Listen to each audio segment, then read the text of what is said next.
No hay salvación fuera de la iglesia del Señor Jesucristo en este tiempo que estamos viviendo, sea judío, sea griego, sea quien sea.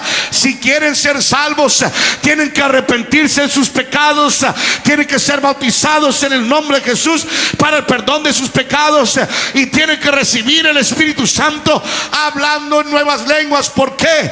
Porque a Jesucristo lo que le interesa es una formación en nosotros. Cuando Él se introducía como el Dios de Abraham, de Isaac y de Jacob, era una figura de lo que el Evangelio hace en nosotros: un llamado, amén, un sacrificio y una transformación. Vamos a ir a dos porciones de escritura: Marcos capítulo 1 y después Gálatas capítulo 4. Marcos 1, Gálatas 4. Amén.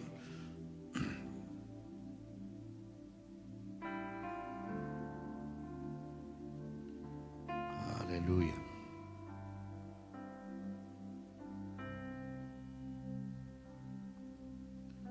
La Biblia nos dice en Marcos 1, 16, dice: andando junto al mar de Galilea, vio a Simón y a Andrés su hermano que echaban la red en el mar, porque eran pescadores.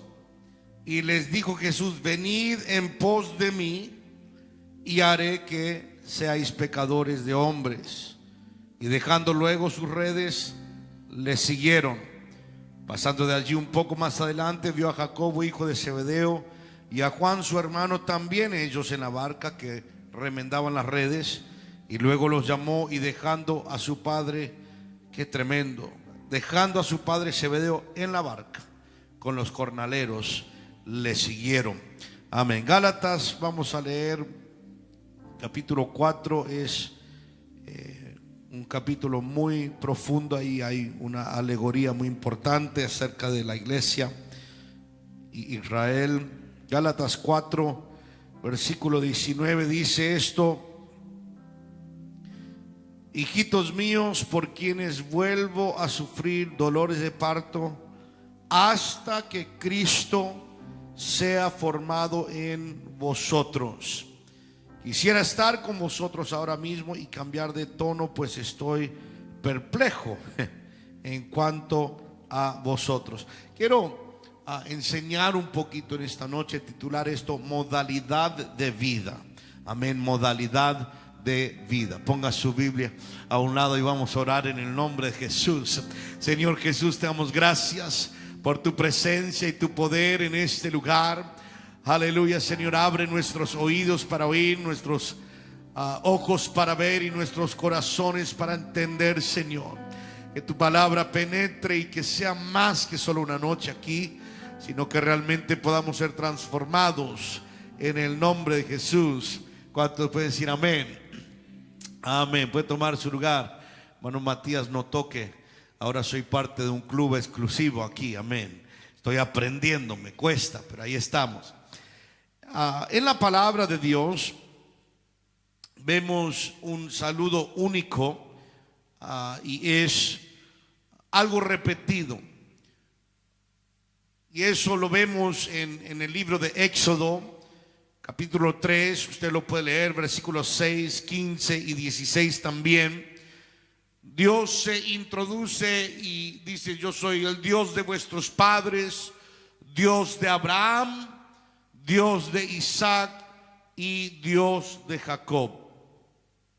Ahora, al principio uno ve algo así, simplemente dice, bueno, es un saludo o es una introducción estableciendo un poquito de historia, pero esta es una manera muy distinta en la cual Dios se introduce en el Antiguo Testamento, y lo hace cuando Él quiere agarrar la atención de alguien.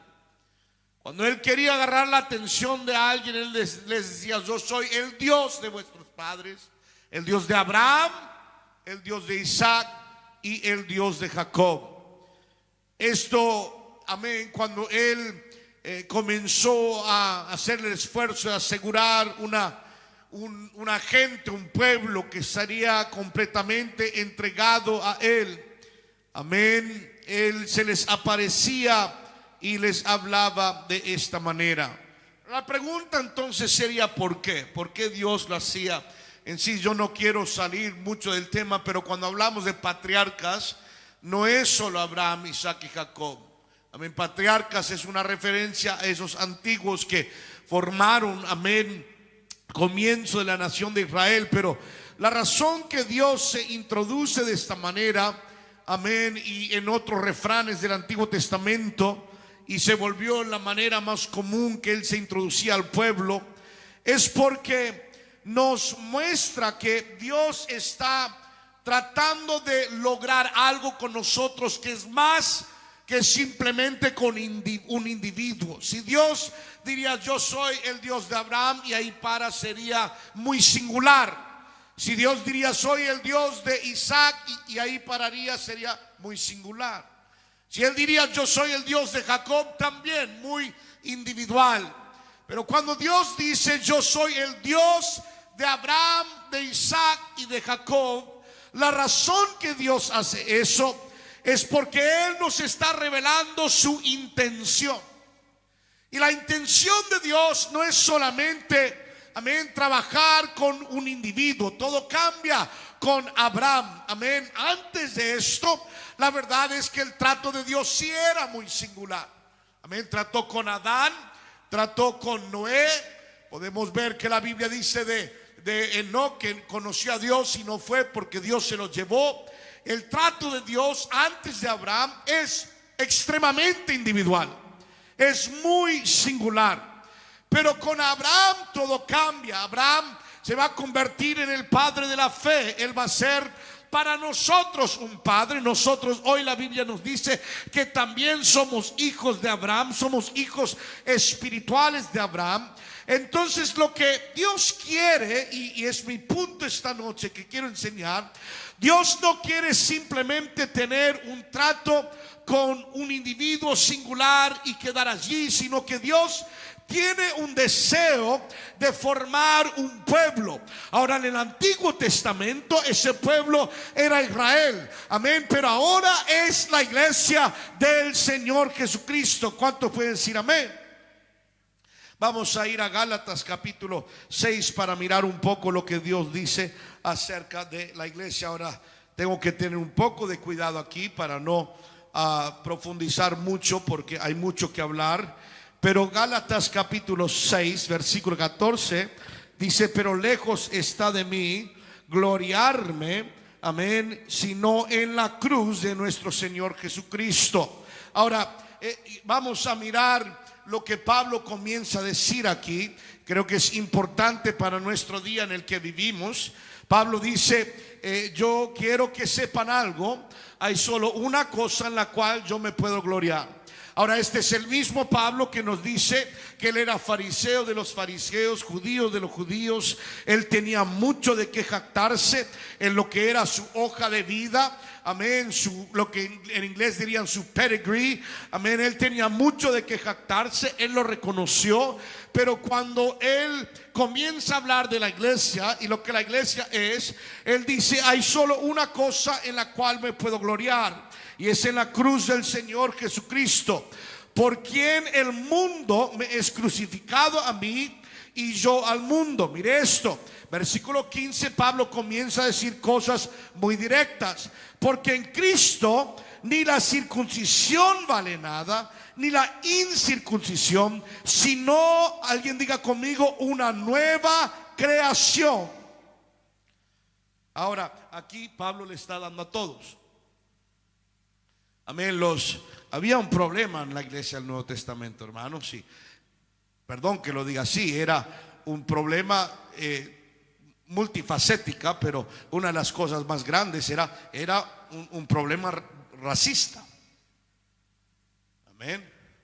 Y había mucha contradicción o conflicto de cultura. Los judíos realmente les costaba mucho a ellos abandonar la ley de Moisés. Y ellos sentían que estos griegos que se estaban convirtiendo, ellos sentían que había un problema con ellos y que ellos había demasiado libertinaje en ellos. Porque los judíos eran súper celosos, no comían ciertas carnes, no celebraban ciertos días. Ellos tenían, según la ley de Moisés, una vida muy estricta. Y ahora de repente, amén, se abre la puerta de salvación, no a judíos solamente, ni samaritanos y gentiles y estas personas que antes estaban en una cultura helenista, se están convirtiendo a Cristo y ellos, amén, entienden la gracia o la libertad de la gracia. Y entonces ellos entienden, los griegos entienden que las leyes ceremoniales o de Moisés, ciertas carnes o la circuncisión ya no aplica. Pero los judíos estaban luchando con eso. Para mí es muy interesante que el libro titulado Hebreos se encuentra en el Nuevo Testamento, cuando el Nuevo Testamento es escrito en griego y el Antiguo en hebreo. Uno diría Hebreos, debería ser Hebreos. Es interesante, hermanos. Hebreos es la designación más antigua para el pueblo de Dios. Abraham era hebreo, pero no era israelita. Hay tres denominaciones: hebreo, israelita y judío. Son tres diferentes cosas. Usted podía ser hebreo sin ser israelita, porque hebreo era lingüístico, donde Israel era nacionalista. Amén. Y judío era ya más específico en religión. Entonces usted podía ser hebreo y no ser israelita, podía ser israelita y no ser judío. Y es en el Nuevo Testamento, amén, que vemos este libro llamado Hebreos. Y si usted sabe por qué existe el libro de Hebreos, que es el comentario más profundo en el Nuevo Testamento sobre el Antiguo Testamento, especialmente capítulo 8, 9 y 10, la razón que ese libro está ahí es por este mismo conflicto que les estoy comentando. Habían judíos que miraban la libertad, amén, en la que vivían los nuevos cristianos griegos y decían: no, esto algo tiene que estar mal aquí. Esto no sigue ni una regla. Y nosotros, los fariseos, les habían enseñado a ellos obedecer más de 600 y pico de reglas. Entonces había un conflicto. Y el conflicto, y hermanos, nosotros podemos ser tan culpables como ellos. El conflicto es que traían, yo les dije, crianza y creencia. Traían eso a su nueva experiencia en Cristo. Y lo que Pablo aquí, él no está excusando ni al griego ni al judío, sino que él está haciendo lo que todos nosotros necesitamos hacer. Él dice: mire, ni la circuncisión vale, amén, él dice, ni la circuncisión vale nada, ni la incircuncisión, sino una nueva creación. Él está diciendo, para nosotros los que estamos en Cristo, lo que importa es que nuestra vieja vida, si fue estricta o si fue de mucho libertinaje, nuestra nueva vida no se mide por la ley de Moisés, no se mide por lo que vivían en el mundo, se mide por uno, y eso es la medida y la estatura del hombre Señor Jesucristo. Amén. Nosotros nos medimos a Él. Nuestra meta es ser como Él. Nuestra meta es abandonar las cosas que nos puedan impedir crecer en Él y ser una nueva criatura en Cristo. Y dice: y a todos los que anden conforme a esta regla, paz y misericordia sea a ellos. Y mire esto, si usted quiere tomarse un tiempo de estudio: misericordia sea a ellos y al Israel de Dios. ¿Qué término? El Israel de Dios. ¿Qué está diciendo él aquí? Bueno, él está, vamos a Gálatas 4, porque él está hablando. Voy a llegar a mis notas, ojalá, pero aquí vamos. Él nos da una alegoría en Gálatas 4, versículo 21. Dice: decidme los que queréis estar bajo la ley, ¿no habéis oído la ley?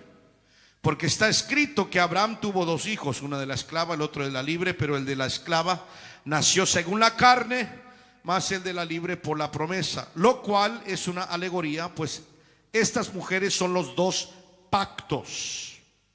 El uno proviene del monte Sinaí, eso es toda la ley de Moisés. Él está diciendo estas dos mujeres son dos pactos. El uno proviene del monte Sinaí, el cual da hijos para esclavitud. Este es Agar, porque Agar es el monte Sinaí en Arabia y corresponde a, mire esto, la Jerusalén que.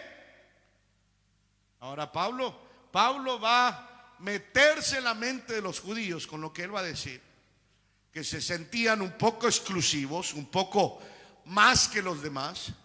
Él les dice, ahora, y déjenme decirle, yo me imagino que cualquier judío que estaba escuchando estas palabras ya comenzaron a ofenderse,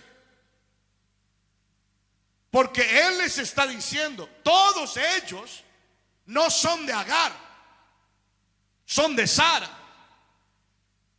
Y Pablo les está diciendo, la Jerusalén actual, la física que ustedes adoran y veneran y todo, esa es Agar. Hey, wait a minute. Él está presentándoles algo que usted y yo tenemos que entender. Él les dice, Agar es el monte Sinaí en Arabia y corresponde a la Jerusalén actual, pues está junto con sus hijos. Junto con sus hijos está en esclavitud. Mire esto, el versículo 26. Amén. Mas la Jerusalén, ¿de dónde? Entonces Pablo presenta dos Jerusalenes. La Jerusalén actual, la de abajo, y la Jerusalén de arriba. ¿A qué está diciendo, pastor? Bueno, sigamos. La Jerusalén de arriba, la cual es madre de ¿quién? De todos nosotros. ¿Es madre de usted? Sí. ¿A quién le está hablando? A la iglesia. Amén. Jerusalén, la de arriba, es madre de todos nosotros, es libre, porque está escrito: regocíjate, oh estéril, tú que no das a luz, prorrumpe en júbilo y clama, tú que no tienes dolores de parto, porque más son los hijos de la desolada que de la que tiene marido. Ahora mire esto, hermanos, por favor. Así que, hermanos, nosotros como Isaac somos hijos de la promesa. Amén. Pero como entonces el que había nacido según la carne perseguía al que había nacido según el Espíritu, así es también ahora. Mas ¿qué dice la Escritura? Echa fuera a la esclava y a su hijo, porque no heredará el hijo de la esclava con el hijo de la libre. De manera, hermanos, que no somos hijos de la esclava, sino lo de la libre. Quiero que usted quede muy claro en algo que Pablo está diciendo, muy importante para nosotros. Pablo les está dejando saber: tu judaísmo no te salva. Tan silenciosos. Eso es lo que Pablo está diciendo. Estamos en un nuevo pacto.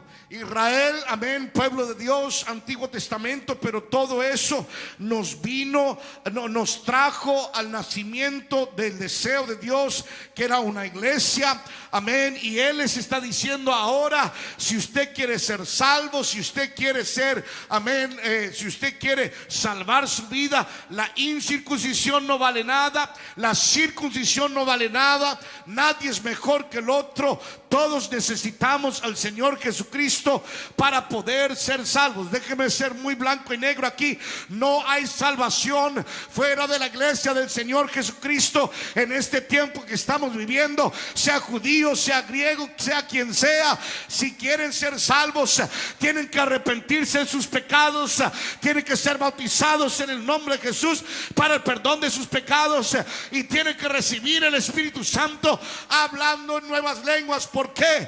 Porque a Jesucristo lo que le interesa es una formación en nosotros.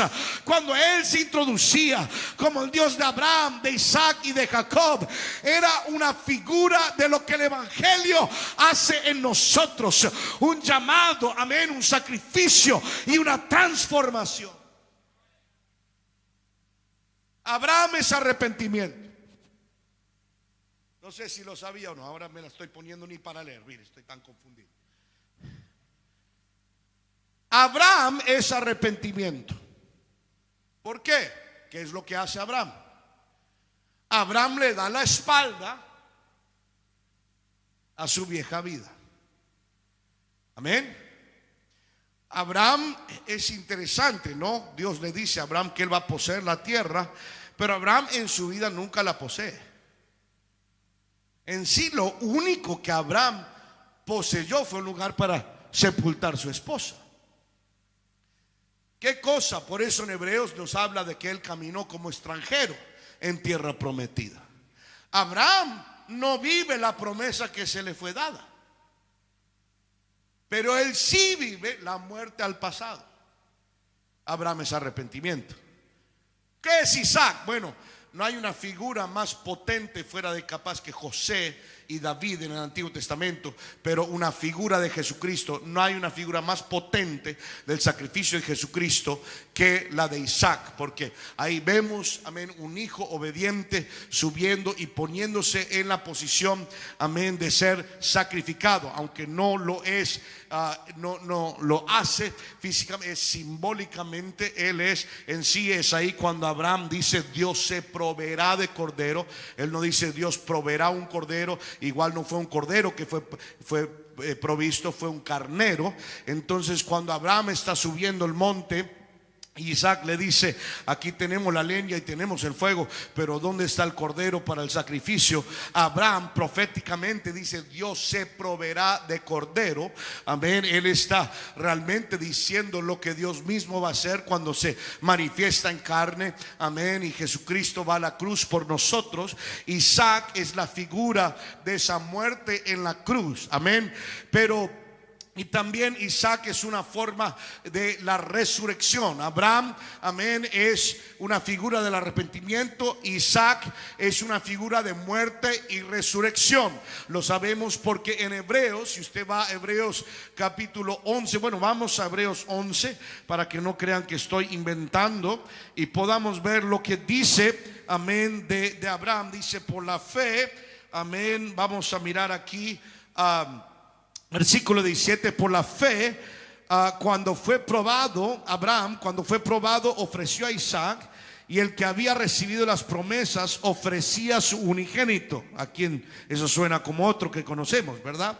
Habiéndosele dicho: en Isaac te será llamada descendencia, pensando que Dios es poderoso para levantar aún de entre los muertos, de donde en sentido figurado también le volvió a recibir. Entonces, en esos versículos nos deja saber que Isaac es figura de la muerte y también la resurrección, porque lo recibió de vuelta. La Biblia dice ahí en Hebreos que en figura lo recibió de vuelta como resucitado. Entonces Abraham es figura del arrepentimiento.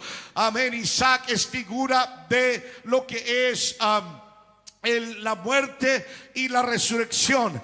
Pero Jacob es el más terco de los tres. ¿Sí o no? Sabe que la historia de Isaac es muy breve realmente. Algunos hasta casi ignoran a Isaac porque lo ven simplemente como un puente entre Abraham y Jacob. Pero la historia larga es Jacob. ¿Por qué? Porque Jacob representa nuestra formación. Amén. Él cuando nace, él es mentiroso, él es que agarra el calcañar, él es tramposo. Amén. Él es todo lo que nosotros fuimos en algún día. Y no se haga el angelito aquí, todos sabemos que tenemos un pasado. El que brotó alas de ángeles, que Dios lo guarde. Amén. Y la razón que Dios se introducía: yo soy el Dios de Abraham, es porque todos vamos a tener un llamado inicial.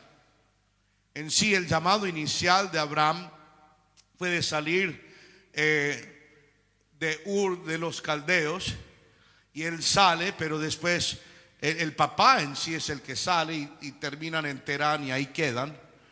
Y después cuando muere ellos, Abraham sigue. Abraham es ese llamado inicial. Es como cuando Dios comienza a tocar nuestros corazones. es ese arrepentimiento, es darle la espalda al mundo. Isaac es cuando nosotros ya entendemos, amén, lo que debemos hacer en obediencia, y nosotros obedecemos el evangelio y lo aplicamos en nuestras vidas. Pero Jacob es la formación, y lo que Dios estaba anunciando cuando se presentaba de esta manera era que realmente estaba anunciando su plan. Yo soy el Dios de Abraham, Isaac y Jacob. Hay una proceso de formación, amén. Israel fue fundada sobre estos tres pioneros, amén, y podríamos mirarlo solo de esa manera, pero déjeme darle 3 puntos aquí. Después voy a tratar de entrar en mis notas que tengo para ustedes. Número 1, amén, Abraham fue ese escoger divino. Dios lo escogió a Abraham. ¿Cuántos saben que la Biblia dice muchos son los llamados y pocos los escogidos? Ahora déjeme decirle algo interesante de Abraham en su llamado, y creo que esto va a animar cualquiera que está aquí. Cuando Dios llama a Abraham, Dios no lo llama porque tiene la teología correcta. No, Abraham no tiene la teología correcta. Abraham es un idólatra. Ellos adoran a ídolos. Entonces Dios no lo escoge a él porque Abraham es como Enoc caminando con Dios, o como Noé, que halló gracia, era el único que halló gracia en los ojos de Dios. No, Abraham está adorando ídolos, amén. Abraham, él no tiene noción de Jehová, y de repente Dios lo llama de la nada. Ahora, eso me anima a mí, eso me deja saber que Dios puede llamar a cualquiera. Si usted está aquí en esta noche y dice, bueno, yo no califico por mi pasado, yo no califico por esto, lo otro, eso es una mentira de Satanás. Si Dios puede llamar a Abraham y hacerlo el padre de la fe, Dios puede llamarte a ti y hacer algo grande y fenomenal con tu vida. ¿Cuánto puede decir gloria a Dios? ¿Cuántos se acuerdan de donde Dios los encontró? Su vida no valía nada, usted estaba lejos de Dios, había hecho cosas malas, pero Dios te llamó a ti, y la razón que estás aquí es que respondiste al llamado. Dele un codazo al que está a su lado y dígale: Dios escoge cualquiera. Amén. Amén. Los llama de una vida de idólatra. Alguien lo dijo así, me gustó. Dijeron: Dios no escogió a Abraham porque tenía la teología correcta, lo escogió porque tenía la fe correcta. Y el mismo predicador dijo esto. Él dijo: Dios prefiere tomar a alguien con la teología incorrecta y la fe correcta, porque se le puede enseñar. Pero es un dolor de cabeza tomar uno que tiene la teología correcta y la fe incorrecta. Ese no se puede moldear. Esos serían los fariseos, eran así. Tenían la teología correcta, pero una fe incorrecta. Entonces, Abraham es ese escoger. Isaac es ese hijo que es dado. Y Jacob es la verdadera transformación. Y eso es lo que yo quiero hablar un poco en esta noche, en el tiempo que me queda. Quiero hablar de la modalidad de vida. Amén. En una subasta antigua en Inglaterra había un violín viejo, rayado, desgastado por el tiempo, y el subastador apenas esperaba recibir algo por él. Entonces él comenzó: y ¿quién da $1? ¿Quién da $2? ¿Quién da $3? Y la gente se reía, parecía inútil, nadie le va a dar ni $1 por este violín. Pero entonces un anciano caminó lentamente hacia la plataforma y tomó el violín, limpió el polvo de las cuerdas, ajustó suavemente las clavijas y comenzó a tocar. La música llenó el salón. Era absolutamente hermoso, profundo y conmovedora. Y cuando terminó, todas las personas quedaron en silencio. El subastador entonces volvió a hablar: ¿cuántos ofrecen ahora por este violín? Y las manos comenzaron a levantarse: $500, $1,000, $2,000. Y alguien preguntó: ¿qué hizo la diferencia de que el violín no tenga valor en un instante y que tenga valor en otro instante? Y simplemente es la mano del maestro. Y déjeme decirle a usted, amén, y a mi persona, así sucede con el discipulado. Amén, muchos llegamos a Cristo tal como Abraham, amén, no tenemos mucho para ofrecer, vacíos, quebrados, amén, confundidos, sin propósitos, con muchas áreas en nuestras vidas desordenadas. Seamos honestos, aunque seamos buena gente, algunas veces hay mucho en nuestra vida que es desordenado y tenemos las marcas del pecado. Pero cuando la mano del maestro comienza de repente a tocar este violín y trabajar en nuestras vidas, todo cambia. Aleluya. ¿Cuántos dan gracias a Dios por la mano del maestro? Yo doy gracias a Dios, amén, que Él está tocando el violín de nuestras vidas. Ahora, en la Biblia nos encontramos con las bienaventuranzas en Mateo, y son el proceso, vamos a ir a Mateo capítulo 5, son el proceso mediante el cual Cristo afina el corazón humano. Estos no son, algunos leen las bienaventuranzas como cualidades admirables. Qué lindo sería ser así. Hasta nosotros lo que queremos hacer es escoger cuál de las bienaventuranzas voy a perfeccionar, y las otras, esa de me gusta esa de los pobres en espíritu, pero esa de ser misericordioso creo que no me cae bien. Las bienaventuranzas no son solo cualidades admirables, escúcheme bien. Las bienaventuranzas son la evidencia de una vida que ha sido puesta en las manos del maestro. Si usted me preguntaría, pastor, ¿cómo debo vivir mi vida? Aquí está. Este es el fundamento de todo. Esta es la base de todo. El discipulado, hermanos, no es asistir a los servicios, aunque lo debemos hacer. No es acumular conocimiento bíblico, aunque la Biblia nos dice que tenemos que estudiar para ser obreros aprobados. Amén. Tampoco es, amén, simplemente cumplir con algún rol o ministerio. El discipulado es permitir, escuche esto, que Jesucristo nos transforme. ¿Cuántos quieren ser transformados? Eso fue la diferencia entre lo que Dios hizo con Abraham. Con Abraham Él frenó todo. Los primeros 11 capítulos de la Biblia cubren miles de años, y después todo frena con Abraham, y de ahí en adelante el proceso es lento. Porque la justificación, el salvar a alguien, la Biblia dice Abraham le creyó a Dios y le fue contado por justicia. Eso ocurrió en un instante. Pero la formación del carácter del cristiano, ese es otro proceso. Amén. El discipulado entonces es permitir que Jesús nos transforme hasta que su carácter, lo dijo Pablo en Gálatas, hasta que Cristo sea formado en vosotros. ¿Cuántos quieren que Cristo sea formado en usted? Déjeme darle unos datos aquí. No sé si tienen el PowerPoint ahí o no. Ya estoy ahí, por si se me durmieron multimedia, despierta. Amén. La palabra discípulo se encuentra 269 veces en el Nuevo Testamento. La palabra cristiano solo se encuentra 3 veces. Uy, esa es la que nosotros usamos más que todo, ¿no? Yo soy cristiano. Bueno, la verdad, en la Biblia nadie nunca se autonombró cristiano. Fueron reconocidos como cristianos por otros.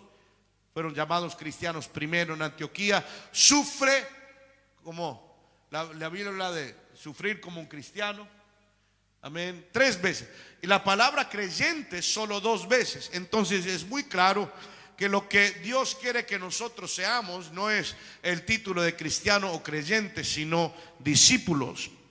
Mateo 14:33 dice así pues, cualquiera de vosotros que no renuncia a todo lo que posee no puede ser mi discípulo.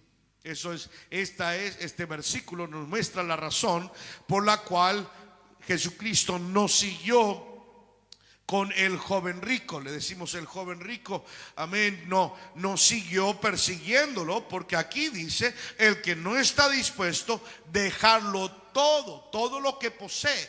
Jesús no estaba interesado en el dinero del joven rico. Él simplemente estaba mostrándole cuál era el precio del discipulado. Ahora créame que en la iglesia hay muchos que viven toda su vida al nivel creyente, habrán otros que viven toda su vida al nivel cristiano, pero el llamado de Dios, lo que Dios quiere realmente de cada uno de nosotros, es que vivamos al nivel de discípulo.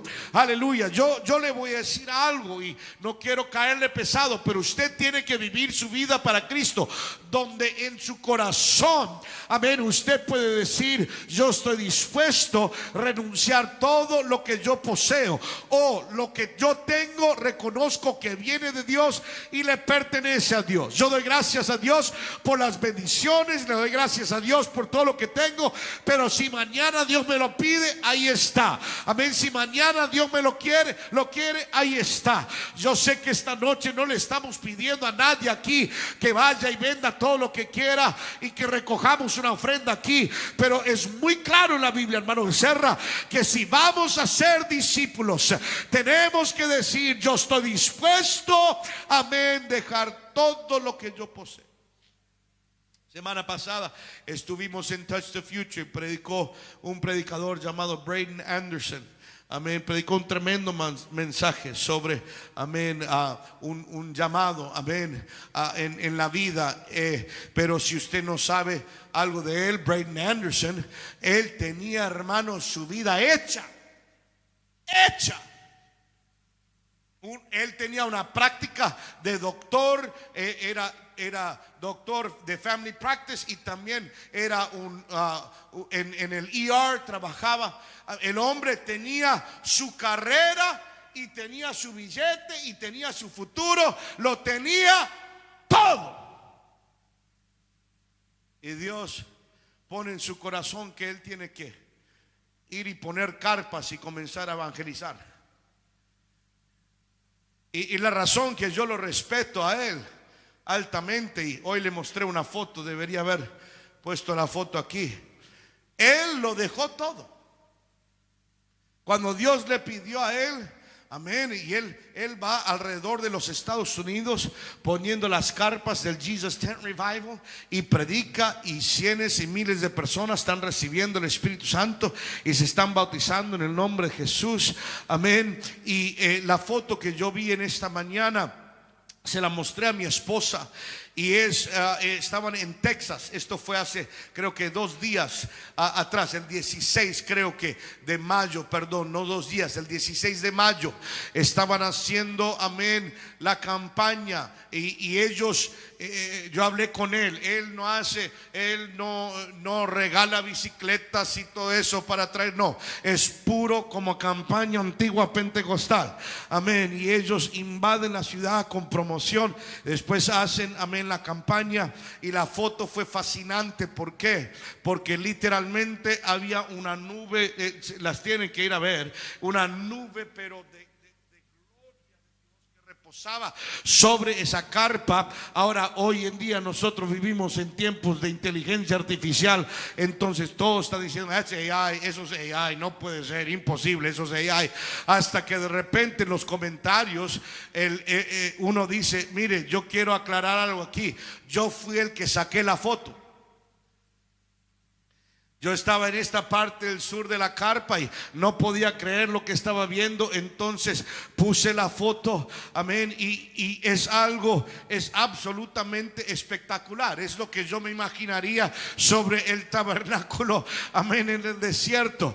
Pero mi punto es esto, amén. Braden Anderson, él me dijo el otro día, estábamos sentados en la mesa, Dios lo llamó a él para hacer esto, y él todavía debe mucho dinero por la escuela que él tomó, porque la gente que van ahora tienen que pedir préstamos para hacer la universidad y todo, y hay jóvenes que salen de la universidad y todavía no tienen trabajo y ya tienen deuda de $500,000 y trabajan el resto de su vida para pagar por su educación.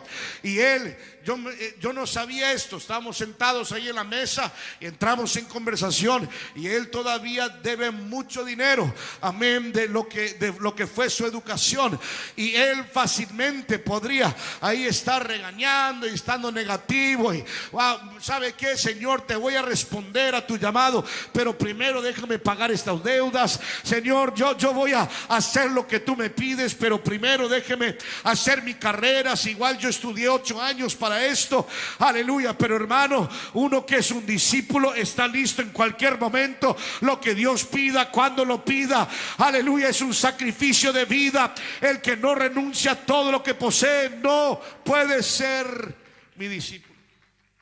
Le voy a decir algo que le va a sorprender. Dios sí está interesado en tu salvación, si no, no hubiera hecho lo que hizo. Pero está mucho más interesado en tu transformación. Amén.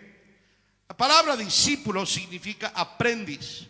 Y como lo usó Jesús y Pablo, significa un aprendiz o alumno que acepta las enseñanzas de Cristo, no solo en creencia, sino también en estilo de vida. Eso está en el PowerPoint. Significa aprender con el propósito, escuche esto, aprender con el propósito de obedecer lo que se aprende.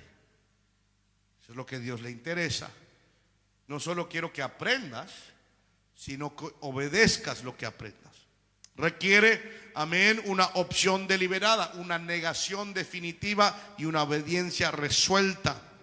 Déjeme decirle esto: hoy en día uno puede ser considerado cristiano incluso ante pocas, si es que las hay, señales de avance en el discipulado. Le decimos cristiano a personas que realmente no han tenido mucha formación o transformación todavía. Ahora, no estoy criticando, estoy simplemente diciendo que la palabra cristiano es muy amplia, pero la palabra discípulo es mucho más estrecha. Amén.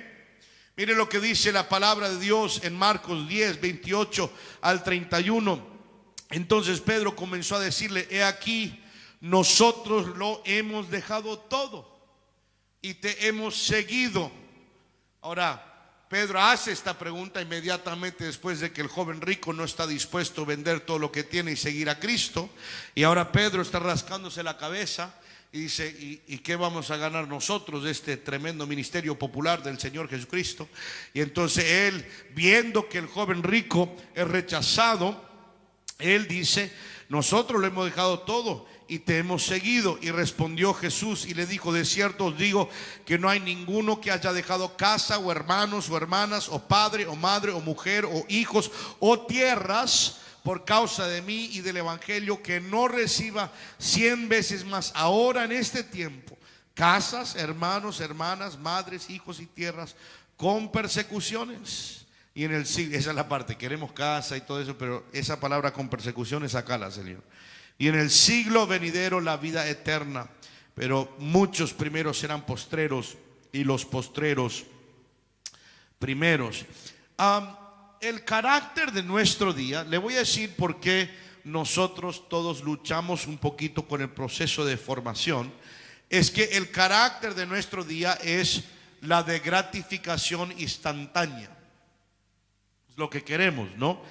Si oramos, queremos que Dios lo conteste en 5 minutos. Amén. Le damos hasta el viernes: Señor, para el viernes necesito este milagro. Amén. Y queremos la respuesta a corto plazo. No somos pacientes. No. Leemos la Biblia, ignoramos la magnitud de tiempo que había muchas veces entre una cosa y la otra. Amén. Samuel unge a David, pero son 13 años antes de que la corona toca su cabeza. 13 años. Abraham sale a los 75 años, pero no tiene su hijo por otros 30 y pico de años, porque fue a los 100 años y después tiene primero al incorrecto, a Ismael, 13 años después a Isaac. Estamos hablando 30 años de tiempo entre un llamado y un cumplimiento. Y nosotros somos la generación de los rieles de 30 segundos. Si nosotros no tenemos el contenido en 30 segundos, ya. Si el video de YouTube es más de 3 minutos, no, es muy largo. Yo siempre uso este ejemplo. ¿Se acuerdan lo que era hacer? Nosotros en la Argentina le decimos pochoclo, algunos le dicen palmitas o popcorn. ¿Se acuerda cómo se hacía eso antes? El sartén, usted le ponía el aceite, después le ponía todo el maíz, y mejor que le ponga la tapa rápido, porque cuando eso comenzaba, eso era una explosión de fiesta. Y tenías que también estar ahí para que no se te queme, ¿se acuerdan? Todo un proceso. Después de que se hacía, lo ponías en un recipiente, ponías la manteca, después la manteca encima y revolverla y la sal. Proceso de 15, 20 minutos. Ahora nos dan la bolsita de plástico y usted ni tiene que ser inteligente, porque en la microonda hay un botón que dice popcorn. Hasta el más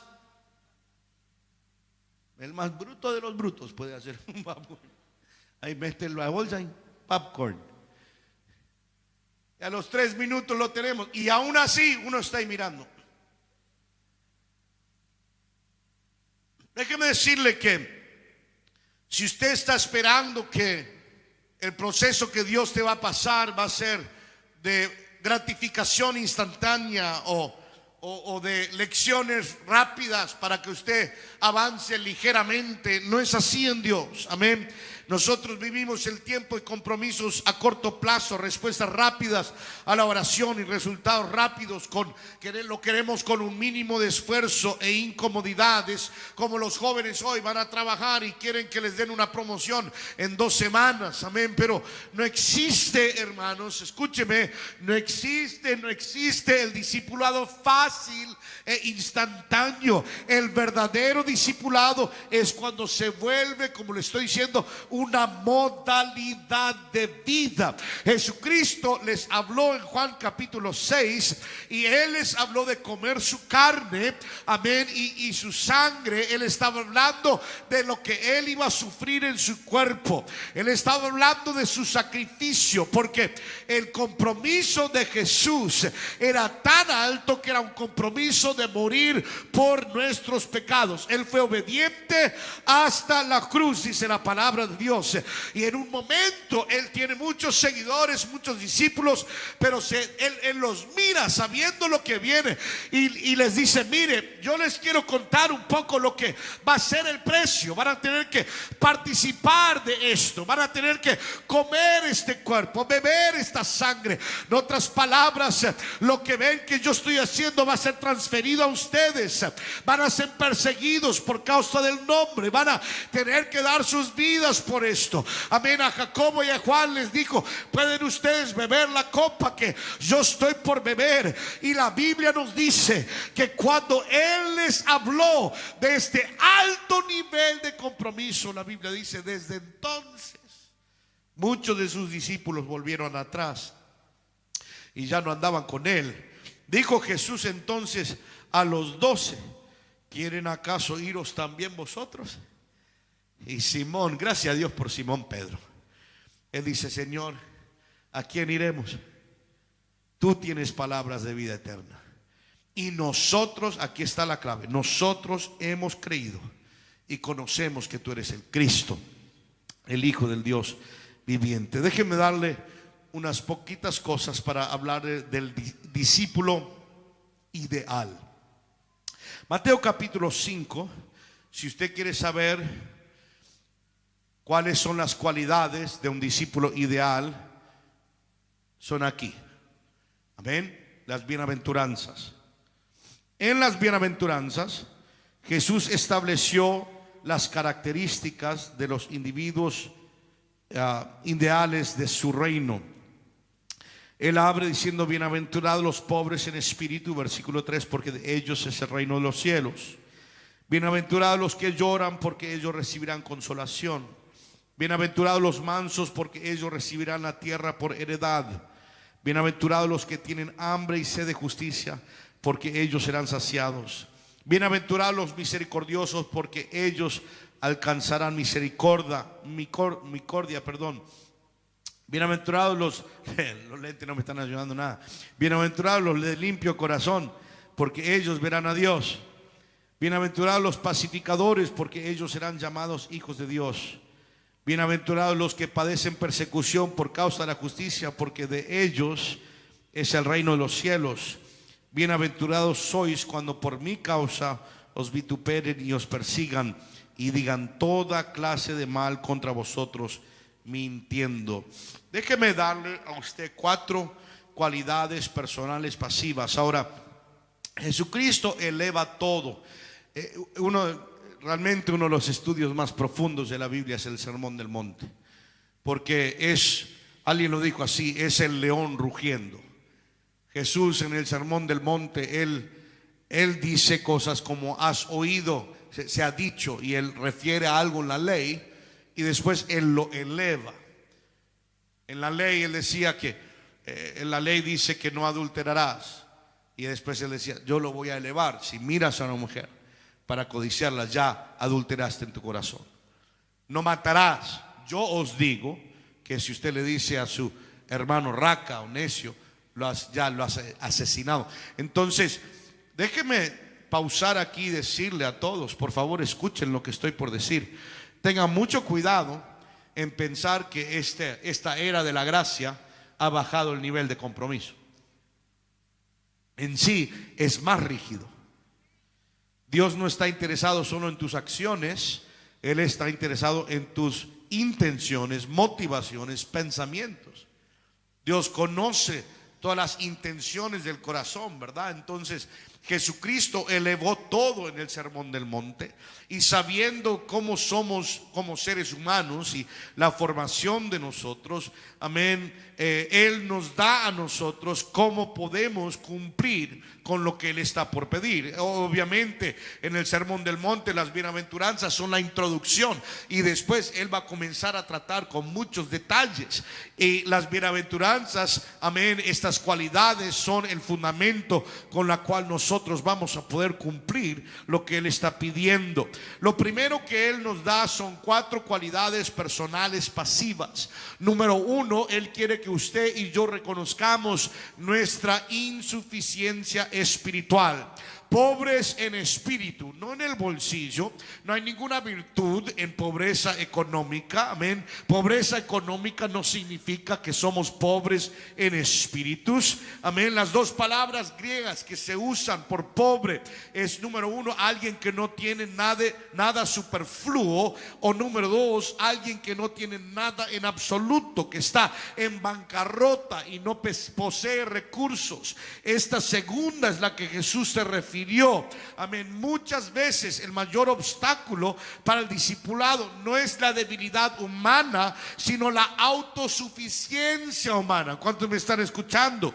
Pedro era pescador experimentado. Él sabía leer el mar, sabía cuándo pescar y cuándo no pescar. Pero una de las lecciones más grandes de su vida ocurrió cuando trabajó toda la noche y no atrapó nada. Amén. Dios va a permitir temporadas vacías para romper la ilusión de que podemos producir frutos sin Él. ¿Cuántos me están escuchando? Dios va a permitir temporadas vacías para romper la ilusión de que nosotros podemos producir frutos sin Él. Hay personas que solo buscan a Dios cuando se les acaban los recursos, pero el discípulo maduro vive continuamente consciente de su necesidad de Dios, aún en sus mejores momentos. En tu mejor momento económico, amén, cuando más dinero tengas, cuando más salud tengas, cuando todo te vaya bien, amén, vas a tener que decir, todavía todo depende de Dios, todavía lo necesito a Él cada día de mi vida. Tenga, amén, o no tenga, yo lo necesito a Él. Sin Él no puedo predicar, sin Él no puedo liderar, sin Él no puedo cambiar, sin Él no puedo discipular a nadie, sin Él no tengo nada. Aleluya. El problema de la Odisea no era falta de riqueza material, sino abundancia de suficiencia propia. Decía, yo soy rico, dice, y de ninguna cosa tengo necesidad. Y Jesús dijo, pero no sabes que sos pobre. El verdadero discipulado comienza cuando dejamos de impresionar a otros y comenzamos a depender totalmente de Dios. Yo le quiero, si me puede escuchar aquí, yo le quiero ayudar a evitar, quiero ayudarle a evitar unos golpes fuertes. Caiga sobre la roca antes de que la roca caiga sobre usted. Humíllese usted antes de que Dios te tenga que humillar. Si usted se humilla, el proceso es mucho más liviano. Si usted no se humilla, Dios típicamente te deja vivir tu humillación públicamente. Típicamente. No impresione a otros, depende de Dios. Número 2, cualidades, contrición espiritual. Dijo: los que lloran. Esta cualidad es producto de la pobreza de espíritu, de la primera bienaventuranza. La palabra lloran transmite la idea de la angustia más profunda. Es el llanto por el pecado y el fracaso. Es el llanto por la falta de crecimiento y a semejanza de Cristo. Es cuando uno se mira y no importa cuántos años lleva en la iglesia y dice: todavía me falta tanto. Y déjeme ayudarle a todos aquí. Por favor, entienda que en la iglesia a todos todavía nos falta tanto. Amén. Usted va a ver de todo en otros, pero cuidado que también va a ver de todo en usted. Amén. A mí me falta y por eso yo tengo que, amén, llorar. No porque estoy triste, pero porque veo que todavía me falta llegar a la semejanza de Cristo. Es el llanto sobre lo que es una bancarrota espiritual. 2 errores del cristiano son: número 1, creer que los cristianos nunca deben estar felices ni reírse. Por eso me gusta tanto el hermano David Herrera. Te hace reír. Amén, nos reímos esta noche. No sé dónde encuentra las gorritas que encuentra para el 31.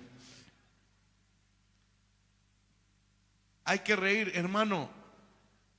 Algunos no quieren ser cristianos porque te miran la cara de amargado, de afligido, ¿para qué voy a ir a la iglesia de ese hermano si está triste y enojado siempre?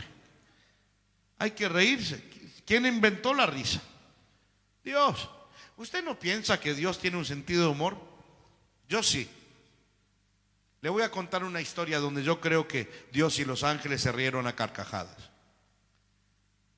Cuando los egipcios iban a perseguir a los israelitas que estaban cruzando el Mar Rojo,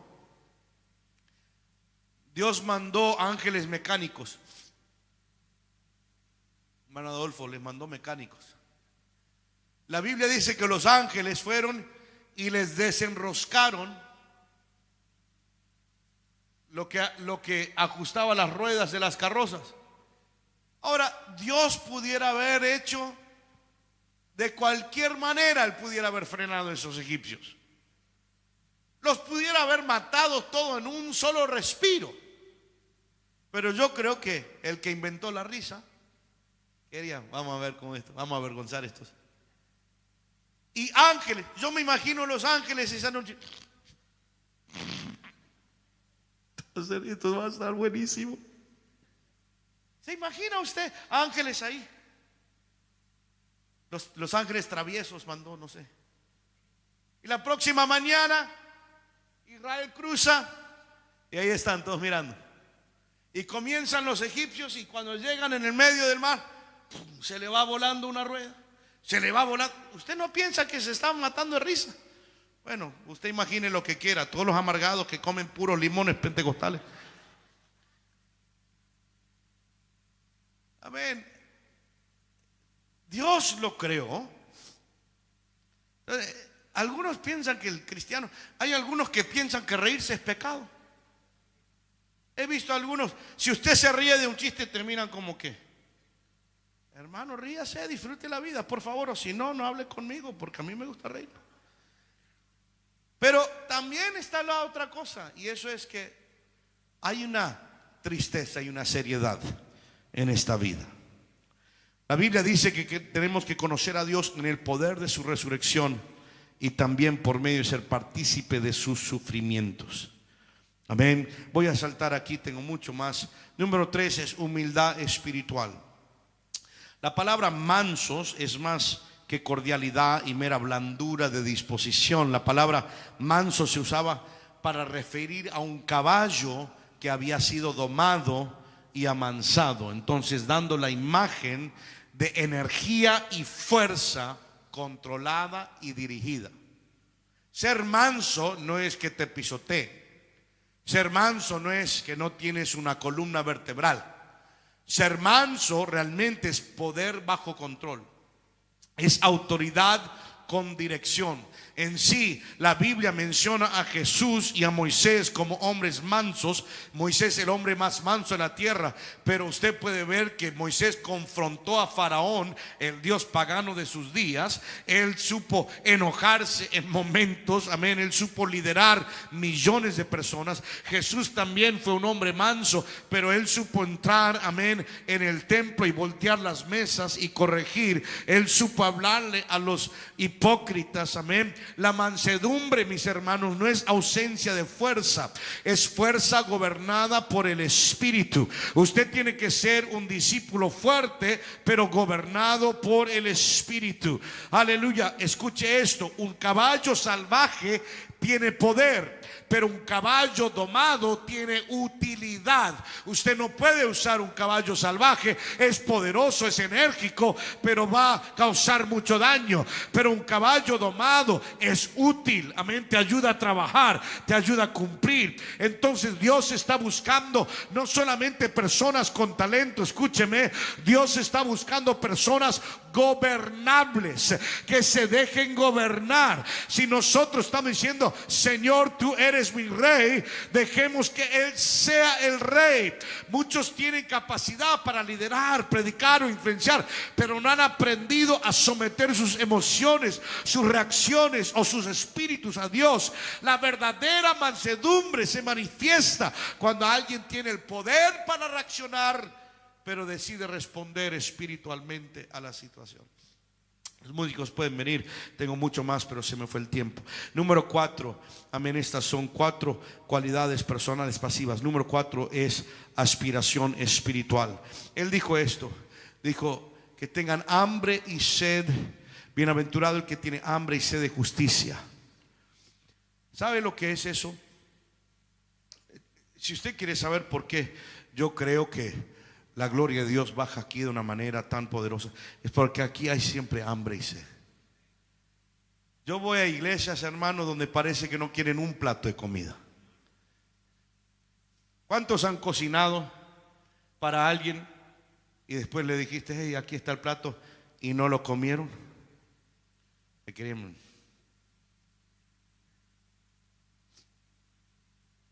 Yo me acuerdo, he contado esta historia, pero siempre hay gente nueva, y estoy viejo y los viejitos siempre cuentan las mismas historias. Estábamos comenzando la iglesia y un día yo decidí hacer visitas un sábado, y usted sabe cómo es el pueblo hispano, no puedes visitar una casa sin que te den de comer. Entonces comí desayuno, almuerzo, posalmuerzo, precena y cena. Comí de todo. Visité 4 o 5 casas. Y cuando llego a casa yo estoy rodando. Y mi esposa, mi querida esposa, esto eran nuestros primeros años, ella había trabajado todo el día para cocinar algo especial para mí. Y lo hizo romántico, puso velas, todo lindo. Y cuando yo entro en la casa, lo último que yo quería era comer. Pero siempre me he sacrificado. Tengo esa habilidad. Es un don de Dios. Es un don. No todos tienen este don. Pero me acuerdo, entré y lo último que quería era un plato de comida. Pero la miré a ella y todo lo que había preparado para mí y todo lo que ella había hecho para agradarme a mí. Y de repente me entró un poco de hambre. ¿Para qué? Para poder responder a lo que ella había preparado. Qué feo venir a la casa de Dios y no tener hambre. Qué triste. venir aquí y no tener sed. Simplemente Dios te prepara un buffet de paz, de amor, de milagros. Mire lo que Él hizo el domingo. Han habido tantos reportes. Rebeca recibió el Espíritu Santo caminando, ella lo testificó hoy en la escuela. Ella caminando por aquí, el domingo recibió el Espíritu Santo. Ella viene buscando el Espíritu Santo un buen tiempo. Amén. Pero cuando alguien tiene hambre y sed, de repente en un túnel de oración, amén, Dios hace un milagro en tu vida. Hemos estado recibiendo reportes de milagros y cosas que Dios ha hecho. Dios hasta guardó un precioso hermano de nuestra iglesia. El próximo día un milagro ocurrió. ¿Qué está diciendo, pastor? Estoy diciendo que bienaventurado el que tiene hambre y sed de justicia. Es para aquellos que tienen un anhelo apasionado, aleluya, no solo de felicidad, sino de justicia. Yo quiero una directa relación con Dios. La persona verdaderamente bienaventurada es la que tiene hambre y sed de Dios mismo, no solamente las bendiciones que Él da. Yo comí ese día porque la amaba a ella, y esa relación me llevó, amén, a comer ese día. El descubrimiento de que la felicidad, amén, es un subproducto de una relación con Él. Hermano, usted quiere estar feliz, usted quiere tener gozo, usted quiere tener paz, amén, es fácil. Tenga hambre y sed de Él. Cuando usted tiene hambre y sed de Él, todo en tu vida va a estar basada sobre la relación que desarrollas con Él. Póngase de pie conmigo. Me faltan las otras 4 cualidades sociales activas, pero las cubriremos otro día.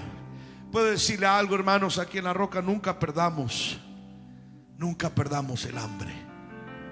Esta iglesia es especial en esa manera. ¿Cuántos aquí se criaron toda la vida en la iglesia?